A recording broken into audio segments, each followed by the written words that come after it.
Praise the lord. దేవుని పరిశుద్ధ నామానికి మహిమ కలుగును గాక. అనుదిన దైవ కృపా కార్యక్రమం ద్వారా ప్రతిదినము దేవుని మాటలు వింటున్న దేవుని బిడ్డలు ఆత్మీయులైన మీ అందరికీ ప్రత్యేకమైన వందనాలు తెలియపరుస్తున్నాం. దేవుడు గడిచిన 4 మాసాలు మనల్ని కాపాడి 5వ మాసంలోకి ప్రవేశింపచేశారు. మరి నెలంతా కూడా ఆయన ఉన్నతమైన కృప మనకు తోడయుండి మనల్ని నడిపించును గాక. ఈ నెలలో పుట్టినరోజు వేడుకలు, పెళ్లి రోజు వేడుకలు, ఇతర శుభకార్యాలు జరుపుకుంటున్న దేవుని బిడ్డలు ఆత్మీయులైన మీ అందరికీ మా దైవ కృపా పెంతెకోస్తల్ మినిస్ట్రీస్ కోవూరు తరపున ప్రత్యేకమైన శుభాకాంక్షలు తెలియపరుస్తున్నాం. దేవుడు మిమ్మల్ని దీవించును గాక.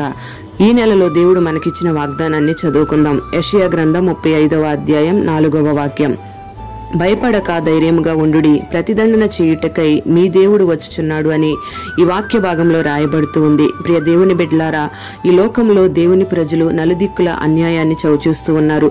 ఆపద్దినాలు ఆసన్నమైనట్లుగానే మనం చూస్తూ ఉన్నాం.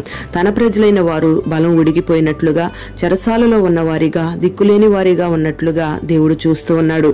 దేవుని ప్రజలమైన మనకు ఏంటి ఇలాంటి పరిస్థితులు అని భయపడి ధైర్యాన్ని కోల్పోయే వారిని కూడా చూస్తూనే ఉన్నాడు. అందుకే ఆయన తన ప్రజలకు న్యాయం జరిగించాలని ఆయన వస్తూ ఉన్నాడు.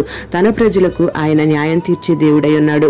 మనుషుల చర్యలకు తగిన శిక్షను వారి మీదకి రప్పించే దేవుడు. మరి ఈ రోజున నీ ఆత్మీయ యాత్రలో, నీ జీవిత పోరాటంలో నీ మీదకి లెగుస్తున్న శ్రమలు, పోరాటాలు, భయపెడుతున్న సమస్యలు, ఈ లోకంలో చెలరేగుతున్న పరిస్థితులను చూసి నువ్వు భయపడుతూ ఉన్నావేమో. భయపడక ధైర్యంగా ఉండమని దేవుడు ఈ నెలలో నిన్ను ధైర్యపరుస్తూ ఉన్నాడు, నీతో మాట్లాడుతూ ఉన్నాడు.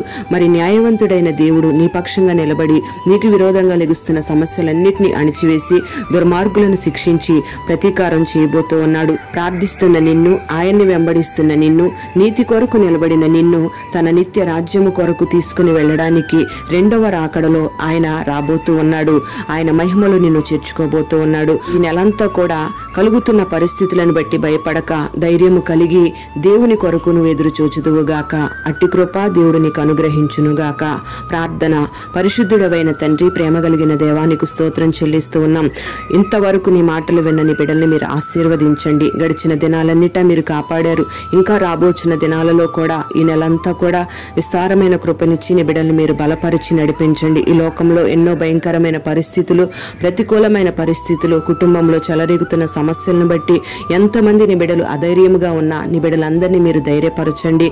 ప్రతిదండన చేసే దేవునిగా మీరు మా పక్షంగా ఉన్నారని నీ బిడ్డలు ధైర్యము పొందుకొని నీ కొరకు ఎదురు చూచేవారిగా నీ బిడ్డలు మీరు బలపరచమని ప్రార్థన చేస్తున్నాం. బిడ్డలకు న్యాయాధిపతి అయిన దేవునిగా సమస్యలోంచి విడుదల కలుగు చేసి నీ బిడ్డలందరికీ జయమిచ్చి ఆశీర్వదించి నీ బిడ్డలందరినీ దీవించమని ప్రార్థన చేస్తున్నాం. అటు దీవెనలతో మీరు నడిపించి ప్రతి ఒక్కరిని మీరు ఆశీర్వదించి వర్ధిల్ల చేయమని, ఈ నెలంతా కూడా సమృద్ధి అయిన కృపని బిడ్డలకు తోడుగా ఉంచమని యేసు నామములో అడుగుచున్నాము తండ్రి.